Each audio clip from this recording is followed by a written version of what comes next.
entrevista. Y pues bueno, para empezar, pues estamos aquí con el doctor Carlos Vergara Briceño, quien es doctor en entomología por la Universidad de Georgia en Estados Unidos. También es biólogo por parte de la Universidad Nacional de Colombia y fue profesor del Departamento de Ciencias Químico-Biológicas en la Escuela de Ciencias de la Universidad de las Américas Puebla. Y pues bueno, para comenzar esta entrevista, pues me gustaría preguntarle cuál ha sido su trayectoria y qué es lo que lo ha llevado a interesarse en estos procesos de abejas y polinización. Bueno, como ya mencionó, estudié biología en la Universidad Nacional de Colombia, de donde soy originario.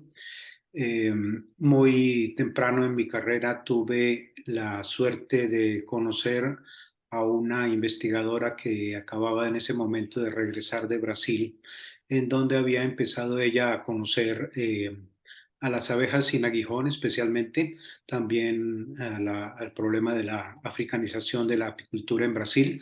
Y esta persona, cuyo nombre es Guiomar Nates, reconocida eh, internacionalmente en el tema de abejas en general, empezó un proyecto de investigación, lo cual no era muy común en esa época en Colombia, y reclutó para esto o invitó para este proyecto a varios compañeros, todos jóvenes estudiantes de biología.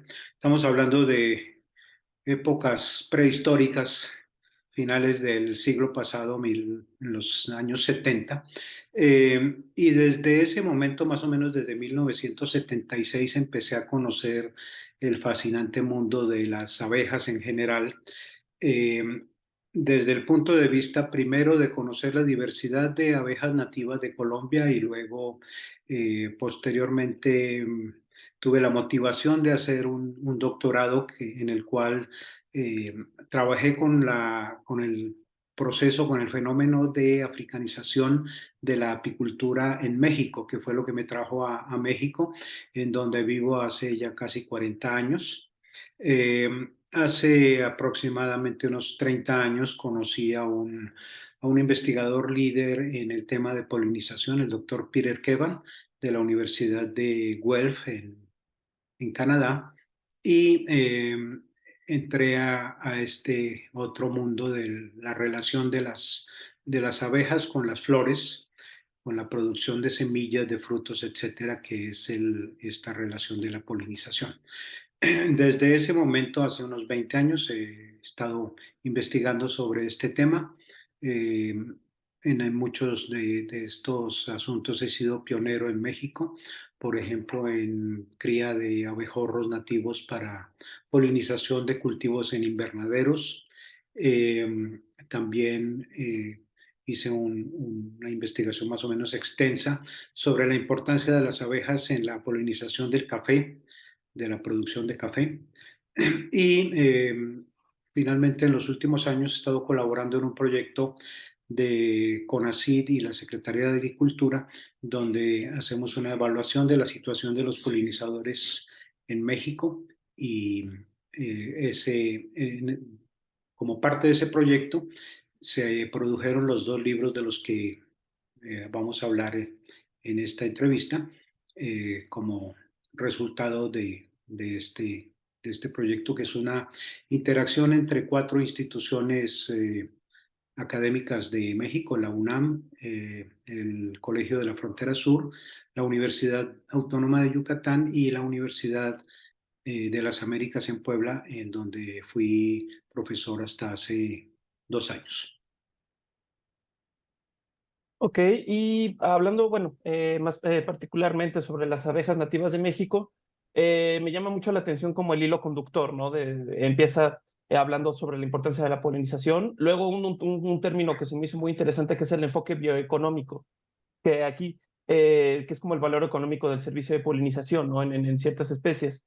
Este valor, ¿cómo lo determinan y cómo lo impulsan? Estos términos, por ejemplo, ¿para qué sirven? Y si pudiera como describirnos un poco más acerca de este valor del enfoque bioeconómico.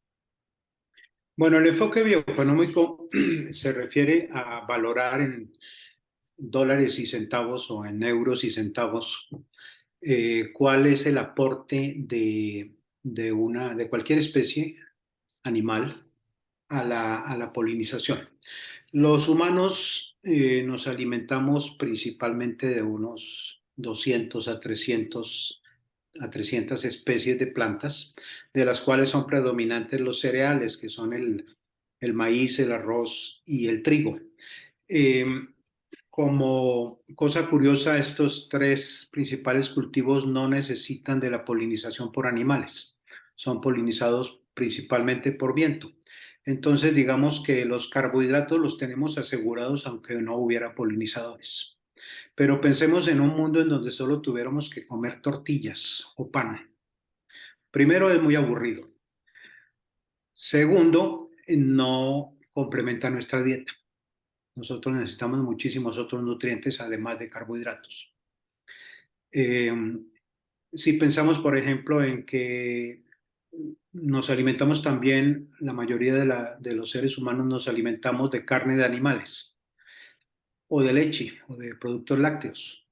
La producción de carne y de leche también depende de los polinizadores, porque las vacas que producen esa leche y que producen esa carne tienen que ser alimentadas con plantas y esas plantas son principalmente en el mundo es principalmente alfalfa, eh, aunque también se usan muchos granos, pero la producción de leche principalmente depende de la alfalfa.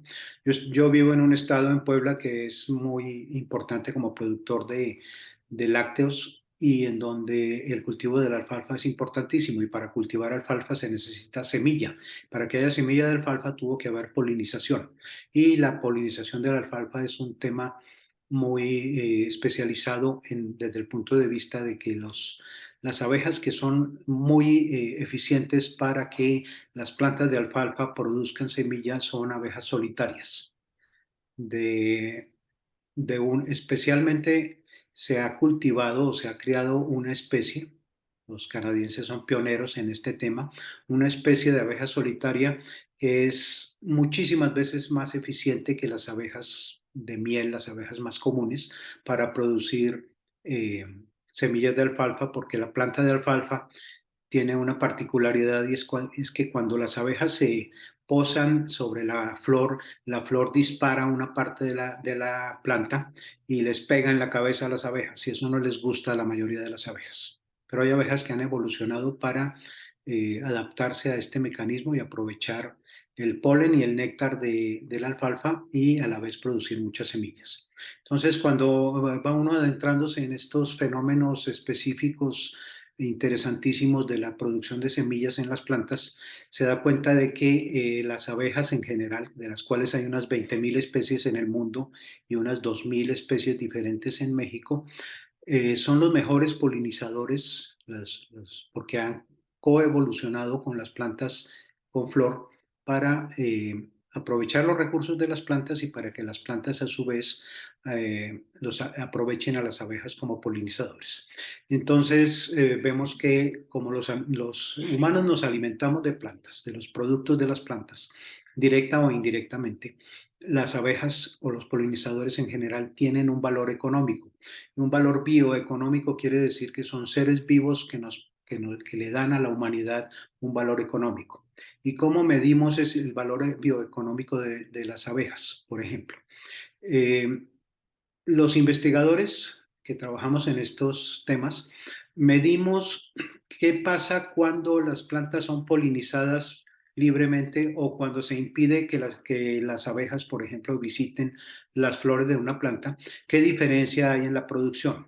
Y en el caso del café, que es un caso que yo he estudiado en detalle, se puede decir con precisión que hay un aumento de la producción de granos de café entre el 12 y el 20% cuando hay intervención de abejas, cuando se impide que las flores del café sean visitadas por abejas, sí producen semillas y frutos, pero es menor el volumen, el peso del fruto producido y también es menor la calidad. Entonces, en el caso del café se aumenta la cantidad y la calidad del grano producido y entonces de esa manera podemos medir cuál es el valor que tienen los polinizadores. Eso se ha hecho para 107 cultivos en el mundo, y se ha calculado que el valor anual que tienen los polinizadores en la producción agrícola se calculó en 2009 que era de aproximadamente 53.000 millones de euros en ese momento. O sea que es grandísimo. Y hay plantas que no producirían, por ejemplo, frutales tan importantes como las manzanas no producen frutos si no son visitados por abejas. Simplemente son totalmente dependientes de la producción de la polinización para la producción de frutos. Y bueno, ya habiendo asentado cuál es la importancia de las abejas, no solo, o sea, en términos de seguridad alimentaria y económicos, en este proceso de 30, 40 años que llevan ustedes, ¿cómo han notado cómo han evolucionado, por ejemplo, los monocultivos, los pesticidas y cómo han sido afectadas las abejas? ¿Están en peligro de extinción? ¿Cuál es el riesgo que se tiene a partir de la actividad antropogénica pues en la conservación de estas especies de abejas y abejorros? Bueno, muchas veces hay muchos mitos acerca de esto, ¿no? Primero quiero hablar de uno que está muy difundido y es que se dice que Albert Einstein dijo que si las abejas desaparecieran, los humanos tendríamos 4 años de vida. Eh, bueno, no lo dijo él. Se publicó en 1938 en una revista australiana de apicultura esa frase, eh, y se refiere a las abejas melíferas, las abejas comunes de la colmena, las que producen miel comercialmente, que es una especie entre 20.000. Estas abejas no son nativas de México, son introducidas, son abejas con características invasoras que posiblemente, aunque no se ha demostrado completamente, pero es un factor que puede llevar a la disminución de las poblaciones de las abejas nativas, que son otras 1.900 y tantas en México por lo menos, casi todas solitarias, abejas que la mayoría del público no tiene en cuenta, no saben que existen. En México hay 47 especies de abejas sin aguijón nativas que producen miel, que la gente llama miel virgen. Eh, y todas las especies de abejas en México, incluidas las abejas melíferas de origen eurasiático, están amenazadas primero por la expansión urbana. Yo he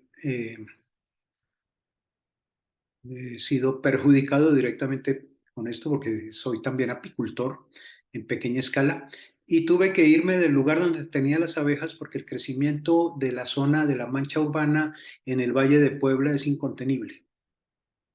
En muchos casos no está ni siquiera regulado, se construye en cualquier parte, de cualquier manera, se tala, se acaba con la poca vegetación nativa que quedaba. Eso es un problema grave. El otro problema serio es la agricultura industrial, en donde se dedican miles de hectáreas a cultivar, por ejemplo, sorgo, un solo cultivo, y se utilizan grandes cantidades de agroquímicos, de insecticidas, de fertilizantes, etcétera. Las abejas, igual que nosotros, requieren de variedad en su dieta. Entonces, cuando hay un solo cultivo por miles de hectáreas, como por ejemplo pasa con el caso del aguacate, que produce néctar y polen para las abejas, pero pues ese es un solo tipo de néctar, de un solo tipo de polen que no cumple con los requerimientos nutricionales de las abejas. Entonces, las abejas, en general, las abejas de las colmenas y las abejas solitarias, sufren de malnutrición, sufren el efecto de los insecticidas, porque son insectos.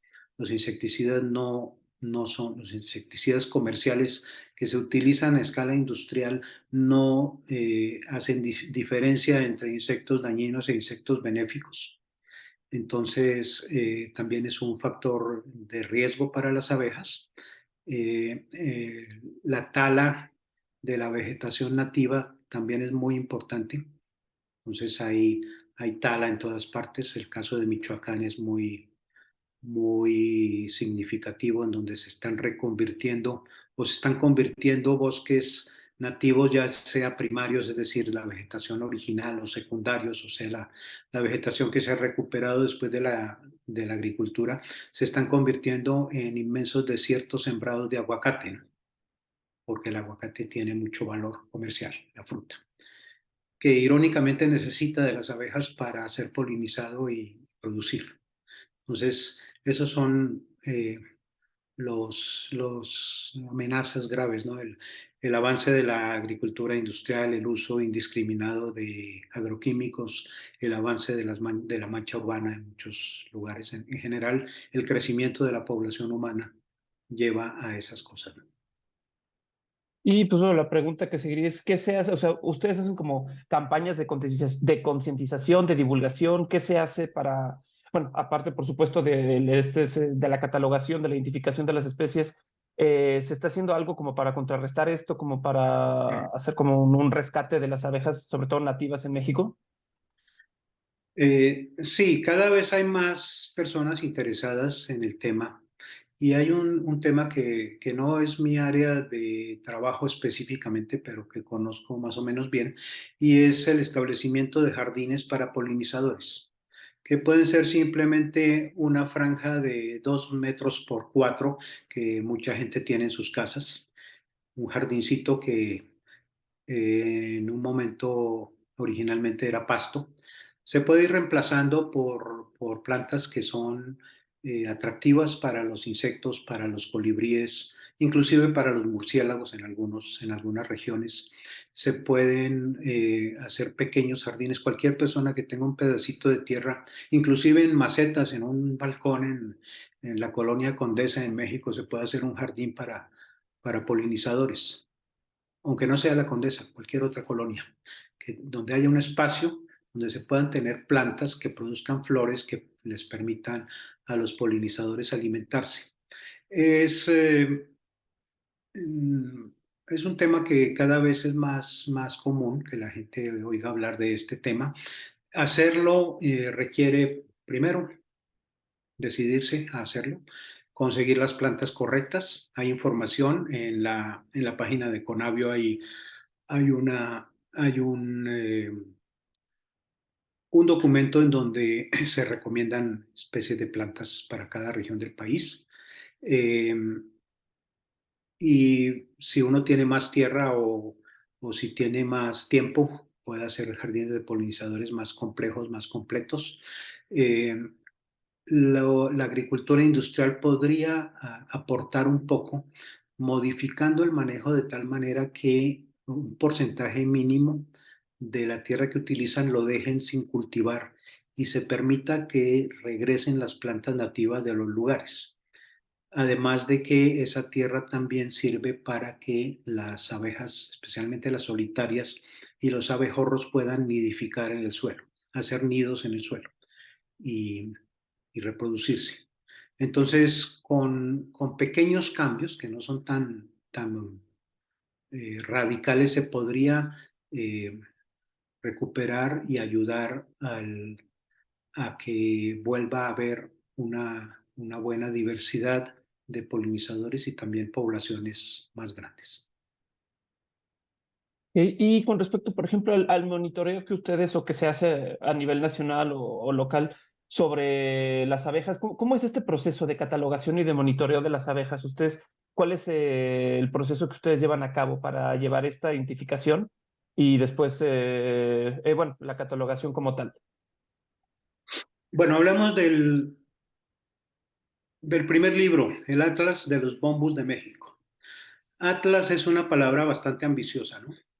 Se supone que es cubrir todos los aspectos de un tema, que es lo que intenté. Espero que se haya logrado, aunque sea parcialmente, ese objetivo. ¿Cómo comenzó esto?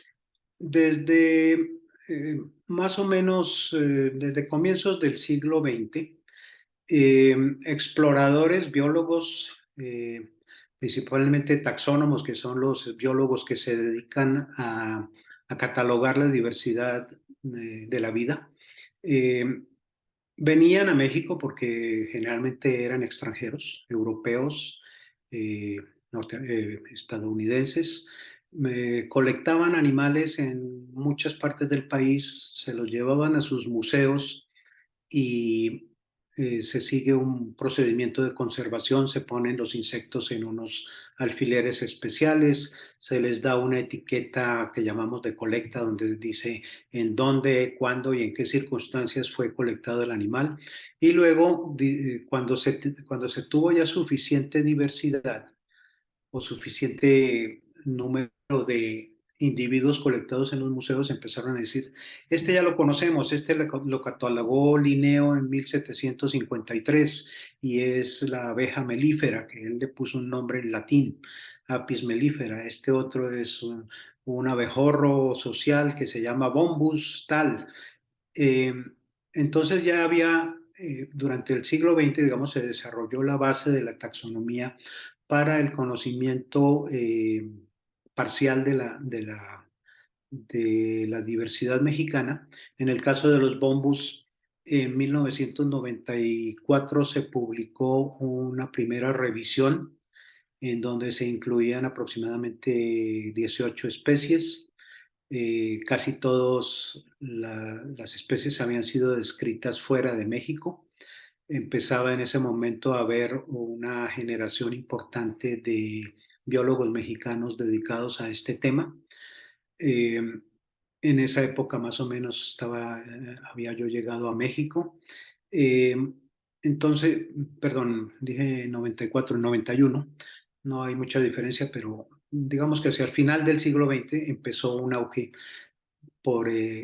del interés por conocer la diversidad de abejas en México.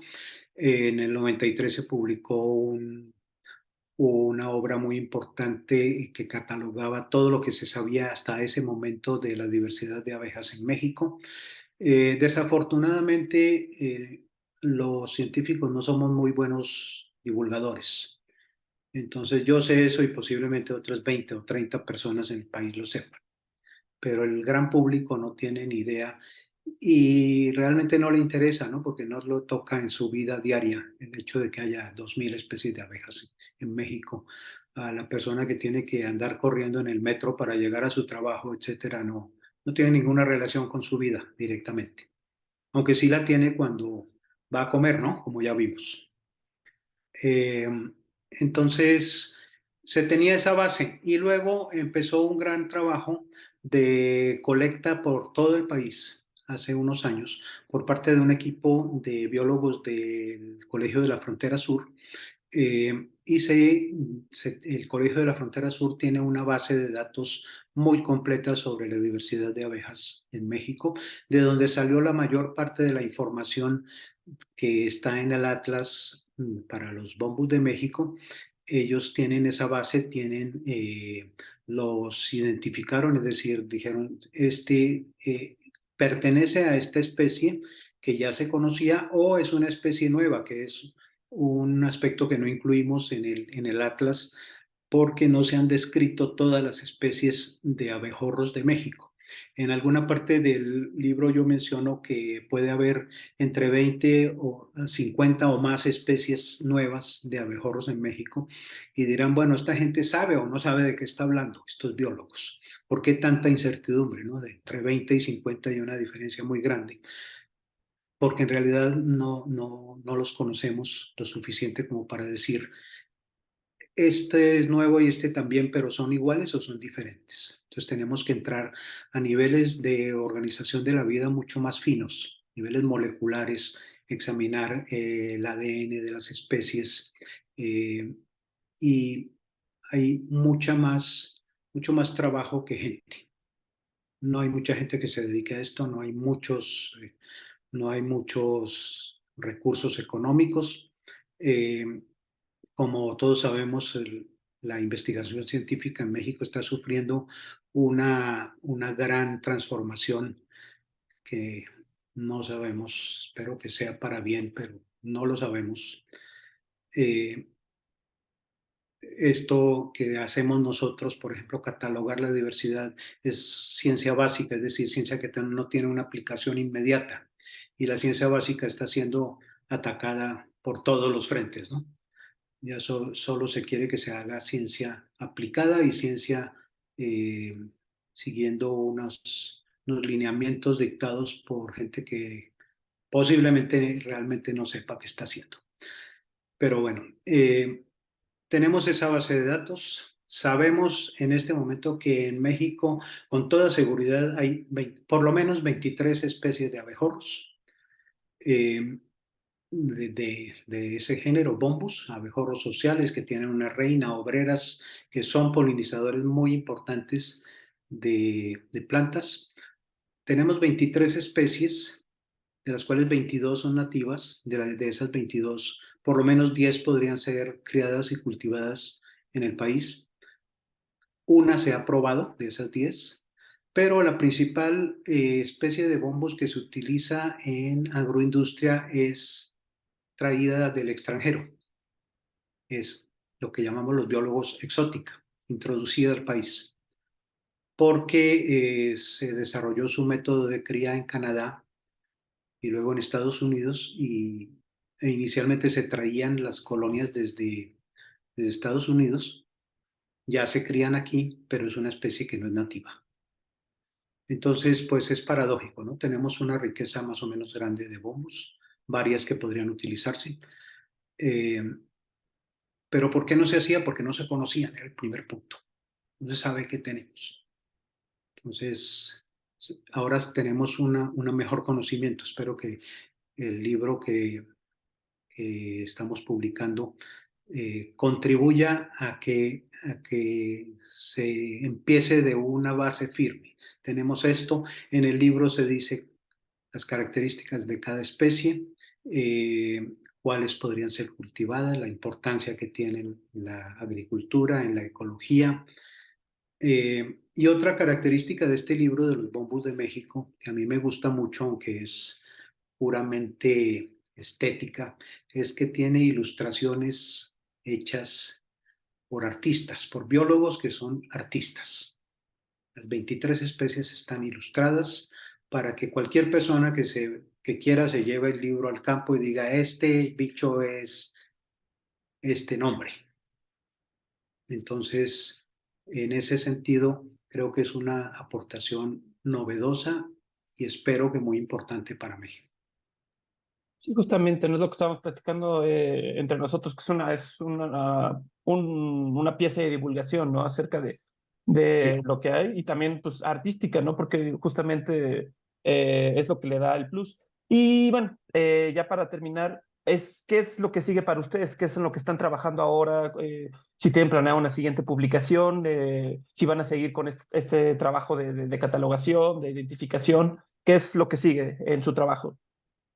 Bueno, en ciencia, lo que uno publique es obsoleto casi en el momento que lo publica. Eh, en cuanto a los bombos, tenemos, como les dije, pendiente la descripción de especies nuevas que se sabe que existen. Eh, Seguir escarbando en las colecciones, que es lo que pasa. 50 años después de que se colectó un bicho, alguien dice, oigan, esto no está catalogado, es algo nuevo. Eso pasa con bombos. Con el otro libro, que son abejas nativas mexicanas como polinizadores potenciales, hay muchísimo que hacer. Nosotros, como lo digo también, y creo que está en la contraportada del libro, o no sé cómo le dicen ustedes técnicamente a la parte de atrás del libro, eh, no tratamos ni los abejorros sociales, bombos, ni los abejorros carpinteros, ni las abejas sin aguijón, que son polinizadores muy importantes. ¿Y por qué no las tratamos? Físicamente por falta de tiempo. Nosotros tuvimos bastantes contratiempos administrativos con este proyecto y había el compromiso de publicar estos dos libros y no sé si estás enterado de todas las carreras que sufrimos, tanto mi equipo y yo como ustedes como editores, para poder publicar estos libros. Creo que ese segundo libro es lo que yo llamaría cariñosamente un librito muy bonito. Se puede leer fácil, aunque es serio, tiene contenido científico, tiene carne, digamos, tiene sustancia científica, pero lo puede leer cualquier persona, sin tener que saber latín ni griego. Y de ese tema de abejas nativas polinizadoras, tiene que haber una segunda parte con esos grupos tan importantes y con otros que posiblemente no conozcamos tanto. Con este libro tuve yo una sorpresa muy interesante y es que, bueno, no sé si una sorpresa, pero sí un conocimiento muy interesante, y es que le pedí a una persona que no conozco personalmente, físicamente, un chico biólogo muy joven, que si le interesaba ayudarme con algún tema, porque yo sabía que él pues, publicaba en redes sociales algunos de estos temas, y, y me dijo, sí, claro. Inmediatamente nos pusimos, en cuestión de semanas, él produjo, la mayor parte de ese libro es autoría de Gerardo, eh, Gerardo Quintos, que es conocido en el medio como el chico de las abejas. Eh, y él escribió varias cosas muy interesantes, bien escritas. Y un capítulo también está escrito por una amiga, Carmen Ru García, eh, que yo sabía porque la había visto presentar ese trabajo en un congreso, que tenía muy buena información sobre una especie nativa de una abeja solitaria que es muy importante como polinizadora de frutales. Entonces ese libro se armó en base a la colaboración de dos jóvenes biólogos. Yo escribí una parte y coordiné el resto, pero en ese tema queda mucho por tratar. Yo estoy jubilado, no retirado, o sea que ahora me pagan por no trabajar, pero sigo trabajando. Eh, y espero producir algunas cosas más ya con más calma, con más tiempo. Siempre uno piensa eso, ¿no? En este momento no, pero cuando llegue el momento otra vez va a ser correr y hacer la misma aventura de publicar, que siempre es muy gratificante, pero no tan fácil. Pues bueno, pues primero en nombre de la editorial, pues muchas gracias por haber tenido la confianza de publicar con nosotros. Y bueno, aquí hay una pregunta que yo tengo, voy a dejar de grabar aquí.